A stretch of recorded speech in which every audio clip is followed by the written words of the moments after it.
How's it going, guys? Welcome back to TheBlueShifting. Welcome back to SeaBed. Last time we got to explore a little bit more about Sachiko. We've had some hints about the significance of the clover imagery, something we should definitely be keeping a stronger eye out for. We also have no conclusive idea of what's happening, who's real, who's not real, because I'm not sure if anyone's real at this point. The only consistent we can see is that the little girl with like the green silver hair is present in both realities, so I need to know what the heck that's all about. But yeah, so last time there were a few comments. I asked a lot about dreams. We talked a lot about dreams, dream interpretation, dream experience. Had some great answers from you guys, and I'm actually going to read real quick and share a highlight from Jake, who said something. But the cool thing is that it seemed like the majority of you who commented have similar experiences to me, which is neat, because most people think that my dreams sound really bizarre. But it's cool to find out that, maybe it's a reason why we like visual novels. It has a lot to do with like mental imagery, being able to like picture things clearly in our minds, having strong imaginations. I imagine that is a very type of person who most enjoys a visual novel, somebody who can really recreate pictures in their head, who don't need to have high definition moving graphics in order to really see a scene and to make it feel real, because we can do it ourselves. Anyway, Jake said, Da Vinci Code, huh? Good metaphor, I wonder. So that was a reference to something I said. I don't like your implications. I also have a good dream memory. It's not unusual that I revisit scenarios from dreams I even had as a kid, and I usually already recognize that when it happens in a dream. Like, oh yeah, I've been here before. Like, this is the place that dream I had years ago. Dreams tend to be super vivid, and I often have a great time in them, but it really is interesting because it's so easy to forget dreams once you wake up. Dreams are also such an individual topic. Some people never even remember having them at all. So you say that they never dream, although everyone does. Yeah, so dreams are fascinating. That's definitely one of my favorite branches of psychology to like look into, just like trying to understand what dreams are, but trying to put stock in the imagery, like I said last time, there's not really much there.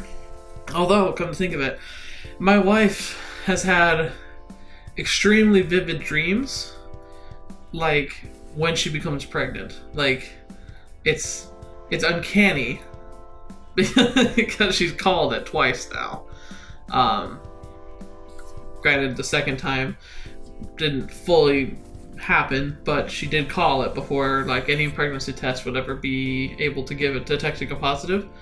She called it. She's like, oh, I remember having this dream. I think I know what it means, and she was right. So maybe there are things you can learn from dreams, but it wasn't the dream itself. It was the I don't know, she said it was just the vividness of the dream for her, and it usually involved dreaming about a child. So, after having that conversation with her this week, when I talked to her about the subject, maybe there is stuff you can glean from dreams, but I just don't think a dream like oracle is going to really help you. I think it's something you have to interpret yourself. Anyway, let's get right to the story. Don't have much else to say today. So, knock knock. I hear a knock on the door. It's me. Oh, I thought she was saying it's me, like she was knocking on the door for herself. And I'm like, that's gonna get weird. It's me. I'm coming in. Right there, Dr. Narasaki. I sat up in bed just as someone entered the room.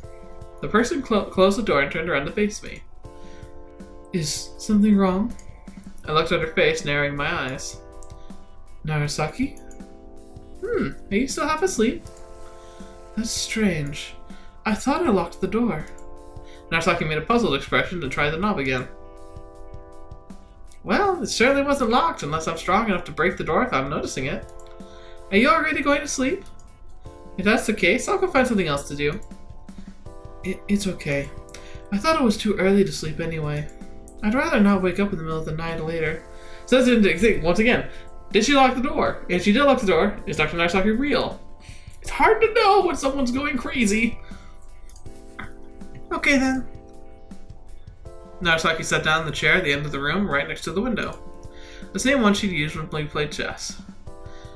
I feel like I've already had a conversation like this with someone before. Not with me, I hope. Narasaki shook her shoulders. No, not with me, I hope. For some reason, even an exaggerated motion like that looked natural when she did it. That's right. Kozuha came to my room during the afternoon. She brought this book with her. I imagine it was a bird encyclopedia. Oh, here it is. Narasaki picked up the book from the table. So she really did look for it. I'll have to thank her later. I nodded. Just as I figured, it was something Narasaki asked of her. So that's the thing. See, once again. So, Dr. Narasaki asked for a book about birds. And Kozuha brought it to Sachiko. I'm thinking we've got a bit of a... I wonder if she's devolved into a split personality, where she's taken upon herself the personality of her old friend, the doctor. And if Dr. Narasaki is just a part of her. Ooh, interesting. What were you doing here today? I went to watch the lake early in the morning, then I looked up something in the library until noon, and then I guess I played house for a while. You played house? I was almost sure I misheard. Oh wait, no, I flipped him again. Dang it. Narasaki made a meaningful smile. Well, what were you doing then? I was working. Working? I tried climbing out of bed, but Narasaki said there was no need. As I was hesitating, Narasaki handed me the cardigan from the chair. I took it from her and placed it over my shoulders. So, what was that you said about work? I told Narasaki about how I helped Sanae redesign her rooms. A miniature garden, huh? I love stuff like that too. Really? A while back, I played a game where you were a mayor and had to build a new town. It was pretty cool. I know that one. Takako liked that kind of games too. Build houses, roads, museums, and so on. It took me forever to figure out how the electricity plant worked. But figuring things out is the part you love, no? Yeah. That's right. There was an odd pause in her answer. I felt like her easygoing attitude wavered for a perceptible moment. However, I couldn't quite ask her about it in a way that made sense, so I had no choice but to change the subject. Have you spoken to Lily since then? I had a chat with her while you were sleeping in the end of the corridor. I see. Why are you asking? Sanae told me to talk to her if I ever had something on my mind. Narasaki seemed to fall into thought, deep in thought. I feel like everyone's been worrying about me ever since I came here. I wonder if I come off as strange. You don't need to worry about being a little strange. Everyone's strange in their own way. It's what makes them unique. We're not manufactured in a factory, you know? Then why is it always me? Everyone's more or less strange, but some are better at hiding it than others. They do it unconsciously, though. Well, I can imagine reading the mood and not standing out, but it's a problem when you can't act normal even when you try. I'm not trying to make everyone worry about me. Narasaki laughed, lightly shook her head. I'd say you're actually better at it than most. But right now, you're tired and it's not working as well as usual. I let out a sigh. Is there anything in particular bothering you? I remembered what I was thinking about in bed before Narasaki came. I was mulling over what you once said about the structure of my hallucinations. You mean how you forget all about the funeral and the date of the trip? Yes. The way I created an alternative office in my head so I could trick myself into thinking Takako was still around. I'm not the kind of person who usually dwells on her past, so I thought I wouldn't have made such a ridiculous story. But after our conversations, I began wondering if I couldn't have done it without my knowledge. I'm not sure how to explain it, but I did something creative today in a long while. I did something creative today in a long while, and it was really fun. Sanae seemed to be having fun too, so I asked her why. She said it was fun to imagine how someone would sit in the same chair we relocated to the lobby. And I found myself agreeing. I paused there. I hadn't really collected my thoughts just yet. You mean, like imagining Takako sitting in that chair? Yes. I do it during work too, but even in the past I kept imagining similar things as I read books. So the fact I came up with an alternative office in my head wasn't all that strange either. You said that there was a reason for it. I did. It might just be because I wanted to meet Takako again, even if it was through a farce. So you're saying you made up Takako just like a lobby design? that was the idea. I guess that's possible. I pulled out one hand from under the sheets and showed Narasaki my palm and knuckles. When you're creating something, you keep imagining people seeing and using it. You have to judge it from various perspectives. You imagine where it's going to be and how it's going to be used. And then you start thinking from the viewpoint of those people watching or using it. Both Takako and I love imagining such things. That's why we chose the kind of field of work. I see. You two did have pretty active imaginations. Oh, and so be surprised if yours worked to serve to your unconscious cravings. That's why I've been thinking about designing the rooms with Sanae. An unconscious craving, huh? However, you should know that it stops being unconscious the moment you acknowledge it. Now that you're aware of Takako's situation, there's no reason why you should keep seeing her. Yes. What's your opinion about that? Narasaki slumped in the chair and crossed her legs. Her index finger and thumb were on her chin, indicating that she was deep in thought. I think you're on the right track. Don't you find it a bit too simple, though? Depends on how you feel about it. Remember it's all inside you. It makes sense, at the very least. Narasaki pulled out her usual notebook from her pocket and placed it on the table and flipped it open. Is there anything in particular bothering you? She asked, taking out her pen. I suppose the explanation makes sense, but then what about the hallucination I saw the night you came? As I said before, you don't get cured overnight. Have you seen anything else since then? No, that was the only one since coming here. Okay, but even if we say that my hallucinations have been more... I'm gonna start that over. Okay, but even if we say that my hallucinations have been more or less cured, what about the right ringing in my ears? I haven't had that since coming here either. Could it have been a result of the stress caused by the hallucinations? I don't know, but that sounds like a solid guess. Narasaki placed the pen on the table with an audible bump. She quickly picked it up again, surprised by the sound she herself had caused. I'm like that all the time. Sometimes you can hear it. Like, I like to fiddle with something in my hand. Like, there's this battery that I found that I need to get rid of because it's spent. But I fiddle with it with this hand even while I'm reading because it's just something I do. And so every once in a while I'll drop it or something, and it's very audible in the microphone, but I can't cut it out usually because I'm usually talking. So I was like, I'm sorry. Not very professional. Those were the only things bothering me. Other than that, like I've said before, I feel unusually exhausted and sleep a lot. They say your brain arranges information in your head as you sleep. Maybe it's related to the fact that you're on your way to getting better. Or perhaps you simply didn't get enough sleep that night. For example, you keep thinking about these things in bed instead of sleeping. In any case, I don't think you should pay it too much mind. You're on vacation. You can sleep as much as you want. It's very true. I think that's why vacations are so important. Like, letting yourself have some time to kind of relax and reset. And, like, brain weariness is real. I'm sure any of you who have gone to college or taken really difficult, like, practical exams or tests or something, you probably can explain yourself that after you finish, you feel exhausted, even though you didn't do anything but sit around filling out a bubble sheet.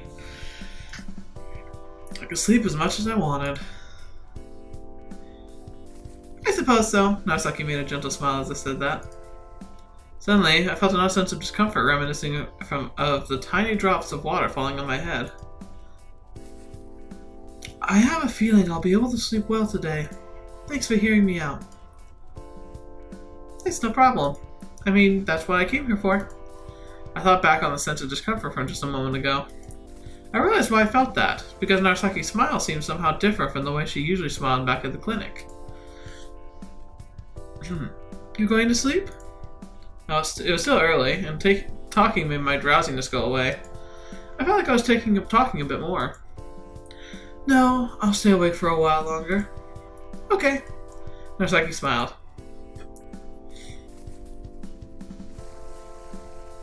Then we shifted the subject into the interpretation of dreams. Do you have these kinds of dreams a lot? Narasaki asked. Yeah, I tend to dream of places I've never been before. I also have episodes from my actual past sometimes. I'd love to hear about your other dreams, provided you can still remember them. Well, you know how dreams are. I barely remember anything. Oh, that's fine. Just tell me what you can remember. I told Narasaki about what I dreamed about recently. She kept taking notes in her notebook. She didn't write down everything I told. At times, she simply listened. That's about it. I told her everything I could remember. Narasaki was still writing something in her notebook. Oh, it got dark. The conversation came to an end around the time the clock struck 10. I thanked Narasaki again. However, she once again said it was no problem at all, then left the room.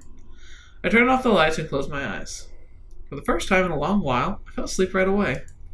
I had a dream of my past again. Oh, here we go. Yep, here we go. Alright, let's go see Takako.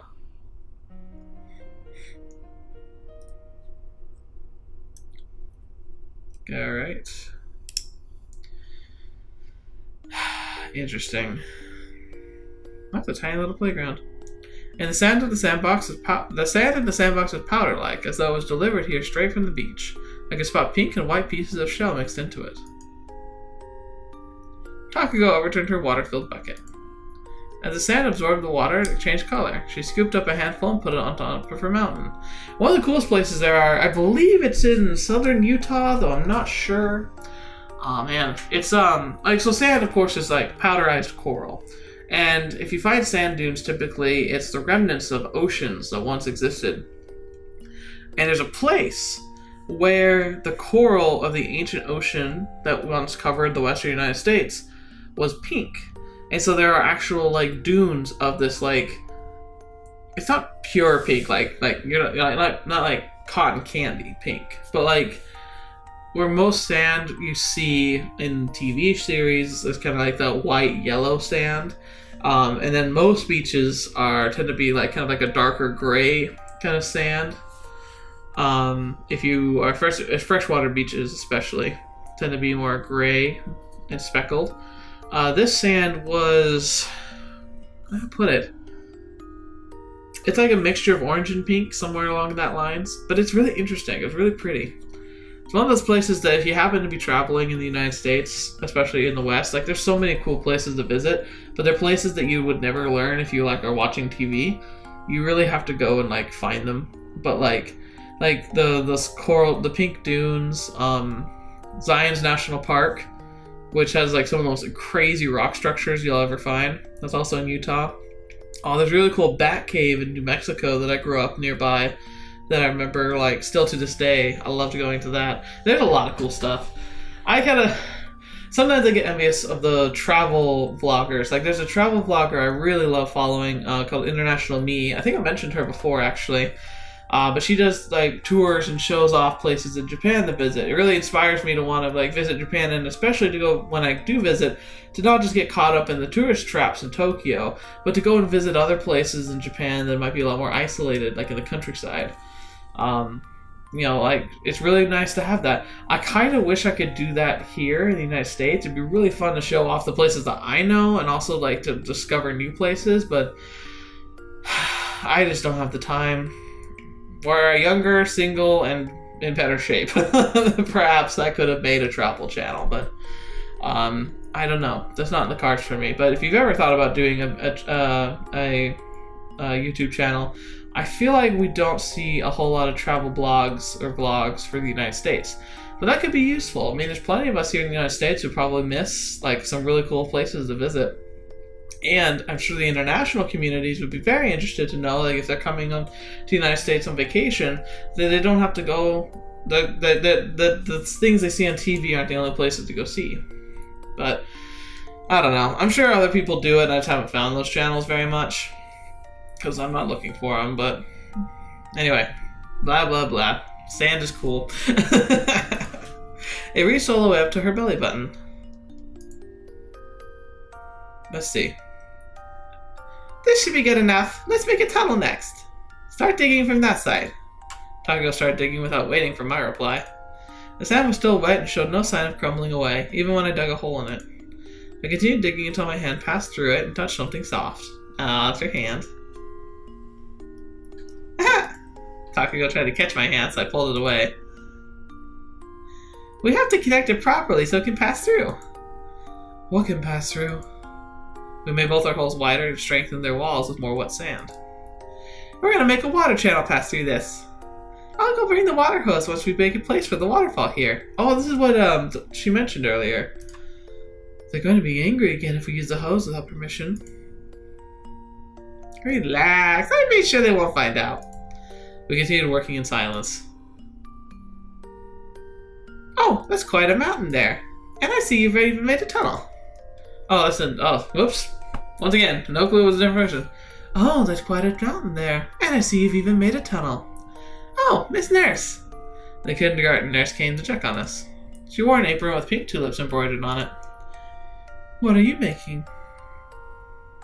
Right now, a waterway. Oh, but you can't fill the sandbox with water. Relax, I'll make sure they don't find out. Takako continued working in silence. Said the nurse. She's the one that was not supposed to find out.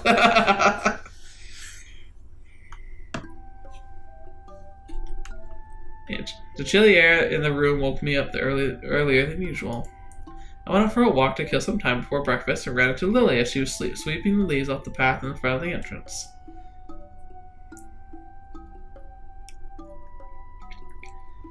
Morning. Oh, it's Narasaki. Morning. Good morning. Today's pretty chilly, isn't it? Indeed. The clouds should clear up by noon, though. It'll get warmer then. There's a big bamboo basket filled with leaves by the entrance. Cleaning up must be a pain during this season. It certainly is, answered Lily, smiling. Aren't you officially closed right now, though? Oh, this is just part of my daily routine. Besides, it's good exercise. I see. I saw Lily brush the leaves into the dustbin, so I brought the bucket over to her. She looked up and thanked me. As the leaves were safely delivered to the basket, Lily gave me a hard look. Have you been sleeping well? She pointed at the area below her eyes. Perhaps I've been enjoying myself a little too much. It's good to be active, but don't overdo it. A gust of wind swept across the yard. It turned into a kind of mirror whirlwind sweeping dust into the air. Minor whirlwind. The Lily pressed the leaves she had collected down with her broom. Some of them nonetheless flew up into the sky. Oh my, she said, watching them fly off. I spent the time until breakfast talking with Lily and helping her with chores.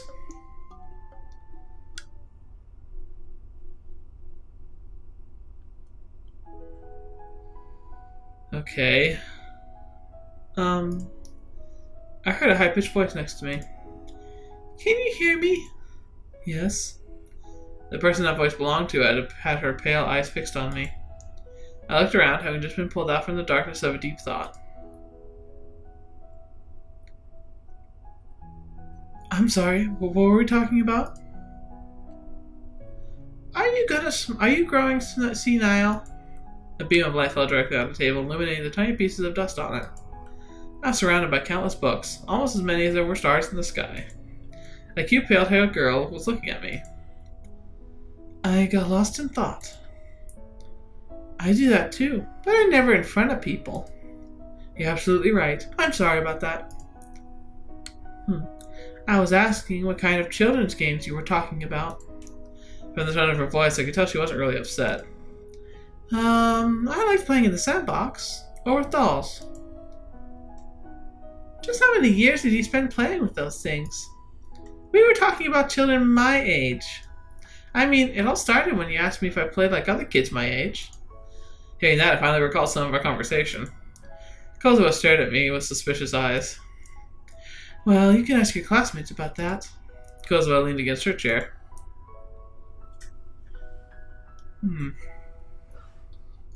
This might sound surprising, but I don't actually know anyone well enough to start asking questions like that in class. And I'm not planning on making new friends either. Why? Too much effort. Why do you feel that way? I'm not interested in what they're talking about. And what are they talking about? Boys usually talk about video games, while girls discuss TV and idols. Sometimes they go karaoke, or events, or whatever. Well, she's young to be doing karaoke, isn't she? Well, I don't know. Maybe it's just different. Usually, I grew up associating karaoke with drunk bars. Well, drunk people at bars. And you never felt like joining them? If they invited me, I'd refuse. Me being there would only sour the mood. You don't have to reject them. It could turn out to be pretty fun once you actually tried it. I don't watch TV, so I wouldn't be able to follow their conversations anyway. Kozo was talking much faster than usual. While she seemed concerned by the subject to an extent, she obviously had reservations about discussing it in a public place like this. While I tried to come up with a way to change the subject, Kozo let out a brief sigh. How did we even start talking about this anyway? We were discussing various ways of relaxation, and that developed into a conversation about hobbies and such. Yeah. You were so out of it, I almost thought you'd forgotten. Look, I do feel bad about it, okay? Well, fine. As long as you're aware of it. Relaxation, she mumbled under her breath. Reading books and looking up things would probably fall into that category for me. Everyone's different. So what I'm doing right now is like a game to me. What's playing anyway? Playing is playing. There should be a dictionary around here if you want an exact definition. I mean, we're in the library. Kozo raised her face and looked at all the shelves surrounding her. I don't know where the dictionaries are. Want to go look? I placed my hand on the armrest. I'll do that. Kozo stood up and promptly disappeared into the library sea of shelves. Well then, I stood up, heading in the opposite direction. There was a library map by the counter. Kozo looked like she wanted to compete at who would find the dictionary first. As I walked between the shelves of large books and textbooks looking for a Japanese dictionary, I spotted Kozo on the second floor. She waved at me with a book in hand. I returned to the desk. Kozo would descend the stairs with the dictionary shaking in her grasp. You were fast. I recalled spotting it a while back when I was looking for your bird encyclopedia. I see. Kozo placed the book, which looked somewhat too large to be comfortable in her hands, on the table and flipped it open. She found a page with an entry on play. When intelligent animals, people included, engage in activities for the sake of recreation and self-satisfaction rather than a serious or practical purpose. Doesn't that include activities that are performed out of necessity rather than personal desire, such as sleeping or hunting for survival? Kozo read the entire entry aloud. For the sake of recreation and self-satisfaction, rather than a serious or practical purpose, Kozo mumbled a bit under her nose. Does your research give you satisfaction? I'd say that's an accurate enough description, Kozo answered, slightly tilting her head. In that case, what you're doing here is playing. Kozo frowned at a display of discontent. It's a bit more vague than I thought. Really? If satisfaction's the only thing that defines play, then everything in the world can be a game. I was hoping to see some actual criteria that could define separate playing from not playing. I've said this before, but it's different for everyone. Any activity can be considered playing, as long as it gives you that kind of mental benefit. Kozo smiled. Small, graceful hands closed the book. Are you satisfied? Well, I guess so. Did you already know what we'd find in the book? Yeah, it was close to what I expected. After all, it's close to my field. Now I feel like I wasted my time. Hey, no need to get upset. Kozo looked up a few more words in the dictionary, jotting something down in her notes, then went to the second floor to return the book. I remembered something just now, she said as she came back. When I was little, I used to play with a penguin slide a lot. It was like this big, and ran on batteries. It consisted of an ice mountain and slide and a tunnel running through it. Mechanized penguins would climb up the mountain and slide down. I think I've seen those before. Anyway, you could basically repeat the whole thing over and over again. She showed the size of the penguins and how they moved with her hands. I can still remember it. These penguins were all different colors, and they would always slide down one after the other in the same order. I really liked the black one, and watched him most of the time. I never grew tired of it. Just looking at the thing filled me with satisfaction. The only thing you can do with a toy is look at it? Yes. I wonder why I liked it that much. She narrowed her eyes, falling in thought for a moment. Well, for starters, it looked cute, which caught your attention. Then you probably enjoyed imagining how the mechanism worked, or gave the penguin various roles and personalities in your mind. You really liked it, didn't you? I added. Yes. Do you still have it? I don't know. It ran out of batteries one day, and I think I forgot all about it. I see. I wonder where it is now. Now I feel almost nostalgic after remembering it. I hope no one threw it away or something. Kozo spent some time searching for her penguin slide's whereabouts in her mind, but returned to her research after a while. Interesting. We exchanged a few words over that time, but didn't talk about anything particularly significant. As the library grew dark, Kozo cleared up her tools and left.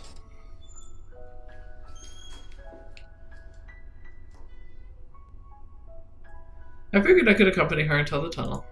The embroidery of water lilies on Kozo's bag swayed in the rhythm of her step as she traversed a stone path that wasn't designed for her with her short legs in mind. That's a cute bag. I made it in my industrial art class, she glanced at the bag herself. Wow, she was young to be making a bag. You made it yourself. You're very talented. I wanted to add more decorations, but I didn't have time. You like sewing? Kozo looked another 3 steps forward in silence. Not really. I guess I like it more than the rest of my classes, though. I see. I suddenly remembered what Sachiko told me about one of her classes. Takako apparently caught a sparrow in a trap box she designed. It was only slightly bigger than your palm and had a latch that could lock and unlock it. They didn't have specific instructions, but everyone was provided with a plan of bookshelves and drawers, which turned out to be the basis for evaluation. Needless to say, Takako's grades weren't the greatest in that semester. According to Sachiko, this was quite unusual for her, as she did have a talent for engineering. Takako caught the sparrow on the day she brought the trap box back home. Apparently, sparrows would often fly into her house at the time. Takako figured they must have been attracted to the dried-up rice that would sometimes accumulate near the rice cooker. When she noticed a bird in her house again, she swiftly closed all the windows and doors, chased it all over the room with an insect net until she eventually caught it and put it in the box. Sachiko got angry at Takako for stuffing the animal into a cramped box with no windows, telling her to consider how she felt if she were the one in the bird's position. However, the sparrow didn't spend long in the trap. Takako's mother came back home when Takako was playing, and as soon as she heard something peculiar sounds coming from inside the box, she found the bird and let it go. Takako complained to her mother when she returned, but got scolded instead. The sparrow did not return to her house ever again. Yeah, probably super traumatized. According to Takako, a whole bunch of sparrows used to frequent their kitchen in the past, but not a single one had come since then. She wondered if they actually had some sort of meaning to convey information between them. We left the premises of the mansion before I even realized it. I turned around to look at it from the road leading to the tunnel. By the way, have you spoken to Lily yet? I figured Kozo wouldn't be interested in the story, so I brought up something else. They planned to meet at the architect or whatnot. Not yet. You don't feel comfortable talking to her? It's not that. Lily enjoys talking. I'm sure she'd be happy you visited her. I glanced at Kozo, but she showed no reaction, so I continued. Oh, right. She told me a scary story the other day. Did you know that a person went missing at the mansion? No. I wonder if she tricked me. I've never seen more than 2 people working there to begin with. Right. Kozo gave me a suspicious look as I said that. Yeah, it is interesting. How does she know anything about this place? Much like last time, I said my farewells to her as soon as we exited the tunnel. She nodded and made her way down the slope.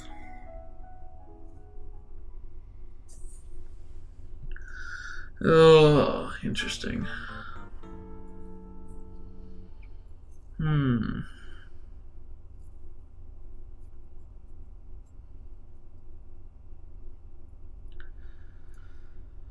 Okay, I'm trying to decide. It'll be a short episode if I stop now, but if I go much longer, it might be real long. Let's keep going. We'll go for a little longer. I heard something that sounded like the laughter of a child as I was reading a book in my room.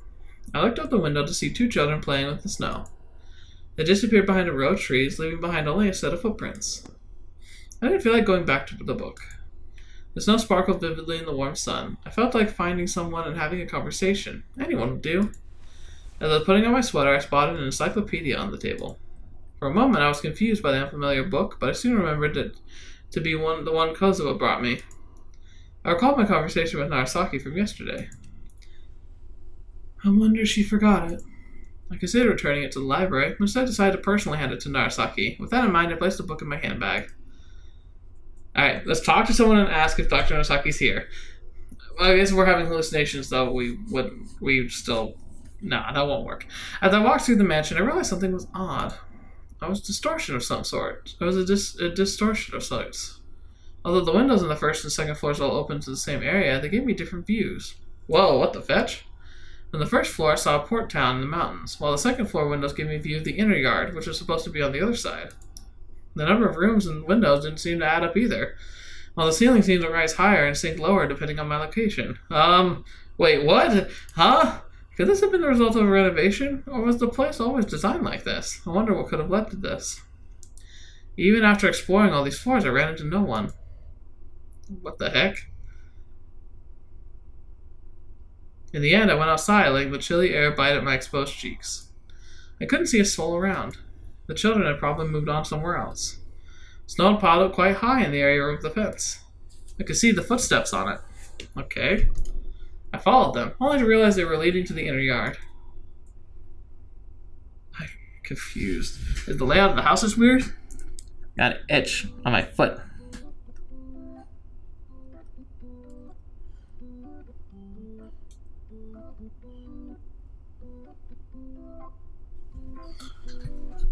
Well, hello. That's a very cute outfit. Wait, how do I make it go away? How do I make it go away? Nope, that's not it. I know there's a way I can make it go away. Oh well. Oh, there you are. I finally found you. I heard a voice as I was about to open the door leading to the east wing. Sanae's wooden sandals clicked against the stone road. You weren't in your room, so I went looking for you. I guess you came outside. Yes, my eyes got tired after reading for too long, so I went for a walk. I see. Aww. Would you like to accompany me to the bath right now? Oh, it's funny. That's the thing. I would say that would be the biggest complication of being romantically interested in your same gender or sex or whatever. Is that socially there's no problem with two women going and taking showers and baths together, like there really isn't. But if you have a more intimate feelings for somebody, it starts crossing a line. Now, obviously, if you have two consenting adults who are both agreeing to it and they're both interested, by all means, no problems there at all, and then go for it. But it's like, what if one of you isn't consenting? What if one of you doesn't realize and then suddenly is finding themselves the target of unwanted affection? It's got to be very hard, because drawing that line is like one of the few lines that people can draw sometimes. Is like being able to know that, like, at least like a guy can't follow me here into this locker room. Shouldn't be able to. It's really not too different. Like, as I think about it, it really isn't. It's like socially it might seem a little bit different, but in reality it's not. I mean, if someone's going to be a creep, they'll be a creep regardless of whether they fall, like whether like there's rules in place or not. But anyway, I don't know. I don't think I disapprove of this. They both seem very interested in each other. It's the open air bath I mentioned before. Right now, it's still noon. Taking a bath in the middle of the day feels all sorts of luxurious, no? I like it, personally. It's almost like you're talking about a drink. Well, that's not so far off the mark. Hello? Sounds interesting. I'll go get dressed then. Alright. I'll be waiting at the cafeteria. I felt an odd sensation of discomfort in the back of my mind as I opened the door. What's wrong? Asked Sanae. I think I wanted to ask you about something. About what? I was pretty sure I wanted to confirm something with her, but I couldn't quite remember it. I forgot. Don't hesitate to ask whenever you remember it, said Sanae as I gave up and entered the mansion. Probably was going to ask about the weird design of the building, right? We walked along the mountain stream nearby the waterfalls we'd seen earlier. We'll have to walk for a bit. It shouldn't take more than 20 minutes. Oh, I don't mind. Figured I could do with some more exercise anyway. The mountain path was wide enough for us to walk next to each other. I heard the cry of a bulbul from somewhere. I looked up to see the mountain with stretches of yellow and red above the treetops. I quickened my pace so I wouldn't fall behind. A tiny stream serenely trickled down the gentle slope. I spotted a familiar vegetable by it. Isn't that dropwort? Yeah, but some of those are poisonous. Poisonous? How can you tell them apart? The poisonous ones have a subterranean stem, like mushrooms. Their traces are visible to the naked eye, provided you look hard enough. Guess it's alright. It's already the season for the 7 herbs, huh? Isn't it a bit early?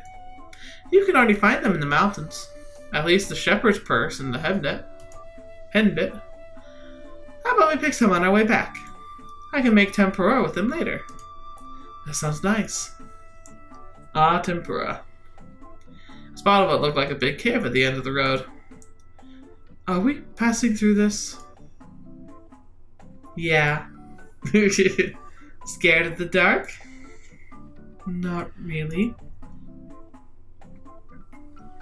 The surrounding shrubbery prevented me from making it out of distance, but we drew closer to the entrance. I realized it was no cave at all, but a brick tunnel. It looked pretty old. The cracks on the walls were grown over by greenery. I'm not scared of the dark, but... Inside I couldn't see further than 5 meters at most. Anything further looked like it was painted over by black ink. There seemed to be cables leading inside. I spotted something that looked like the remains of a lamp, the string of which would probably continued into the tunnel. Still, it looked pretty evident that none of these things have been in working order for years. How long is it? I'd say about 60 meters or so. Nanae's wooden sandal scraped against the sand-covered ground. Seems a little sketchy now. What the heck? Oh my gosh. I followed her, sensing the light behind me grow more and more distant. When we reached the area I couldn't see in the entrance, the darkness grew even thicker. If that wasn't enough, the sound within the tunnel suddenly felt amplified too. This used to be an old railway. There are tracks under the sand, so be careful not to trip. At this point, I couldn't even see the walls. I no longer had any idea how wide this place was. Better hold my hand, said Nanae before completely disappearing from sight. I think this is a ploy. You normally bring a torch, don't you? I clasped the hand she extended toward me. Looking behind, I saw a thin patch of white light in the distance where the entrance was, but got displaced to the right as the further we walked, eventually disappearing completely. I looked ahead to realize I couldn't even see my own hand. Are you okay? Tell me if I'm going too fast. Okay. I occasionally heard her voice, our footsteps, and the sound of dripping water, but they all reverberated across the tunnel in a way that made me completely lose my sense of distance. I can't tell where we're going at all. We won't hit a wall, will we? I'm following the railroad tracks, so we won't hit anything. Besides, I've been through this tunnel a million times. I remember the correct path. I stepped on something and staggered a little. I'm impressed you can walk here dressed like that. Haha. I'm used to it. I've been playing in these parts since I was little. That said, I can't say I've been to the darker place. What kind of games could you play in a place like this? Well, you know, hide and seek. More like hide and don't die. Sheesh. Here? Yeah. You've got to be real good to find someone in here. Weren't you scared? Not really. I was more scared of being found. When you're a kid, you get real serious about things like that, so eventually having it find you becomes really terrifying. Or is that just me? It might just be you. You crouch down somewhere between the center and the wall, then before long you hear footsteps approaching. The louder they get, the closer you know it is, searching for you along the walls with a stick or something. And if you're lucky, those footsteps pass right by you, as if you weren't there, holding your breath. Have you actually been found here before? Yeah, and quite a number of times too. There were times where it let out a loud scream as they passed by me, and that scared me so much I started screaming myself. Then this other time, I waited until it passed, and then relaxed and started moving. Another it that stayed behind found me. They synced their footsteps, so I couldn't tell they were apart as they approached. Dang, that's really clever.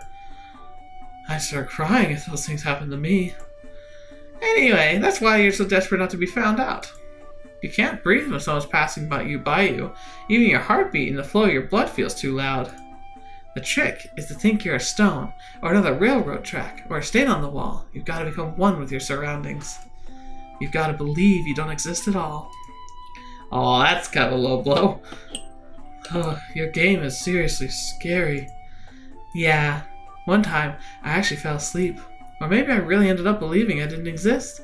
But then it was like I suddenly regained consciousness after losing track of time. And for a while, I couldn't tell who I was. Now, I haven't had that experience before, but I have woken up in a pitch black room and not known where I was.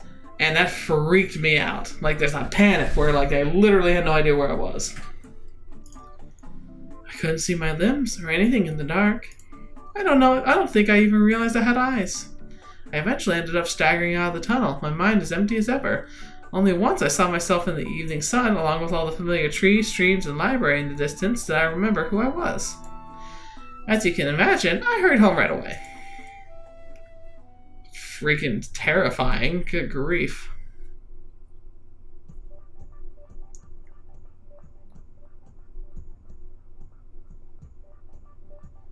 Alright. I could have sworn I saw some white mist in the darkness. On closer inspection, I spotted a crouching Sanae surrounded by it. We passed by her. And here's the exit. That's weird. I saw a light in the distance. It grew bigger and bigger with each of our steps. The raindrops in the ceiling sparkled in the light like stars. I could make out a hand holding mine in the darkness. Its long, warm fingers felt somewhat nostalgic. As I let go of her hand, Takako turned to me. Uh-oh. What's wrong? The countless stars of the Milky Way extended across the sky. The Southern Cross shone almost blindingly in the distance. I don't know. I felt odd for a moment. Takako let out a laugh. I could hear the sound of waves somewhere behind me. It's that beach again. I guess we've had enough fun for today. We still have a whole day left here, so maybe it's about time we return to our cottage. I followed Takako's gaze to see a long, shallow bridge leading to a cottage above the cobalt blue sea, sparkling in the moonlight. Hey, let's lie down on the terrace branches and watch the stars. Then let's sleep together. Of course, that's what you want. I can make out black hair and black eyes reflected in Takako's pupils. Oh, that was a flash of Narasaki right there. You're planning to sleep in the dream? Someone took my arm from behind and jerked me back. I heard the sound of a foot kicking up dirt. Are you okay, Sachiko? My hand was pulled. I thought I saw red hair for a moment. Narasaki's voice lingering in my ears. I'm okay. My arm hurt. Now that I supported my weight in the blinding darkness. What happened? You came out of nowhere. I almost fell with you. I'm sorry. No, that was her time.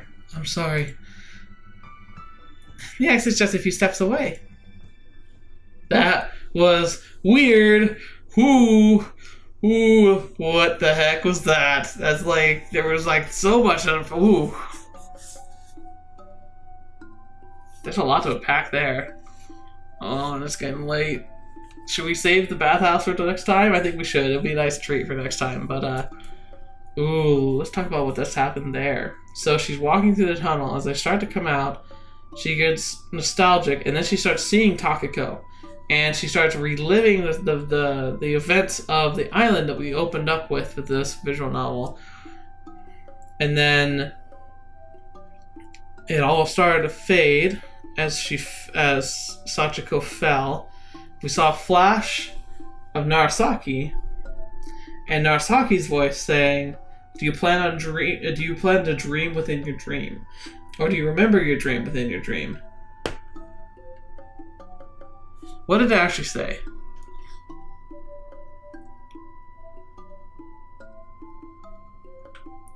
You're planning to sleep in the dream. Planning to sleep in the dream. What does that mean?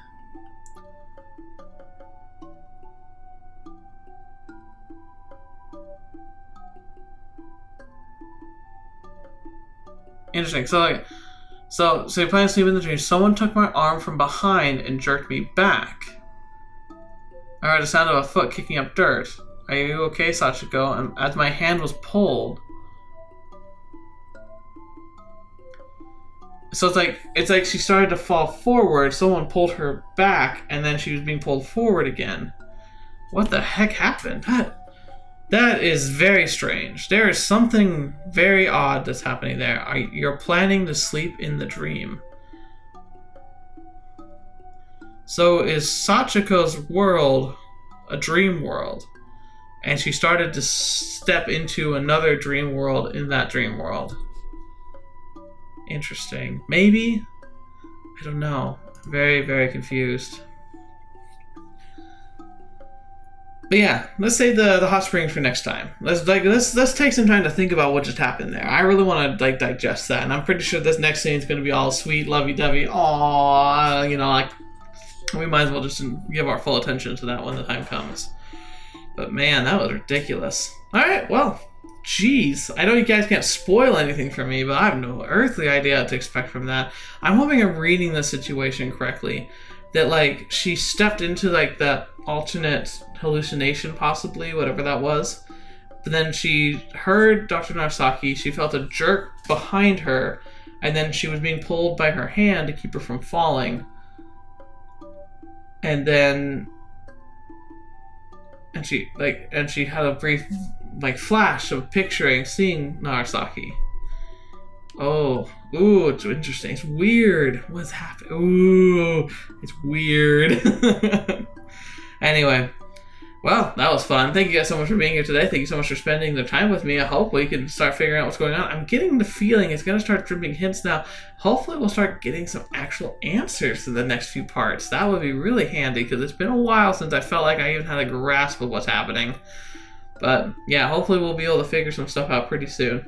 And this next part should be really fun. So we'll have to see what happens next. So thank you so much for being here today. Thank you so much for spending your time with me. As always, you guys are what make this channel great. We had a very awesome thing happen on Wednesday where we hit 1,000 subscribers. That was crazy. I don't know. I'm going to see if I can think of something fun to do for it. But honestly, it's like, I just want to keep doing what I'm doing because I love this stuff so much. So thank you guys for being a part of that. It really means a lot to me that you spend your time here and that we can share these adventures together. So just know that. Just know that I'm blown away by your guys' willingness to spend your time with me. And I look forward to continuing to do this and to hopefully continue to find more people who are interested in sharing these fantastic stories with us. So thank you so much for all your time here, and until the next video you watch with me, or whatever you happen to see me in next, I'll see you there.